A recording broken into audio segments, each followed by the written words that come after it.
పొద్దంతా బట్టి మీద ఉడకబెట్టి ఇక పొద్దుముకి ప్లేట్లేసిస్తుంటే మాకు మాకు అని ఎగబడతారు. ఆవ్ హలీమే, రంజాన్ సీజన్ చాలా అయింది. మరి మసీదుల కాడ ప్రత్యేక ప్రార్థనలు చేసి ఒక్క పొద్దులు ఉంటున్నారు ముస్లిం సోదరులు. రంజాన్ పండుగ వచ్చేదాకా నెల రోజులు ఉపాసాలు నడుస్తాయి.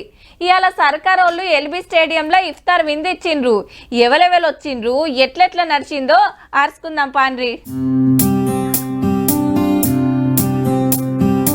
ఎల్బీ స్టేడియంలా పిల్లలకు రంజాన్ తోఫాలు వంచిండు సీఎం సారు. అటెన్కా మత గురువులను కలిసిండు.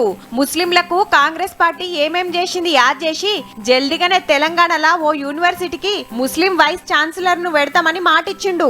మొన్న హైదరాబాద్ వచ్చిన అమిత్ షా సారు మేం పవర్లకు రాగానే ముస్లింలకు రిజర్వేషన్లు రద్దు చేస్తామన్నాడు కదా, అట్లా గానీయమని మాటిచ్చిండు సీఎం సారు. 4% रिजर्वेशन निकालने का हिम्मत ना नरेंद्र मोदी जी से या नहीं है तो अमित शाह जी से नहीं हो जाएंगे. हम खड़े रहकर సైరన్ మోగంగానే ఒక్క పొద్దులిడిచిండ్రు. అటెన్కా ఇఫ్తార్ విందు చాలైంది.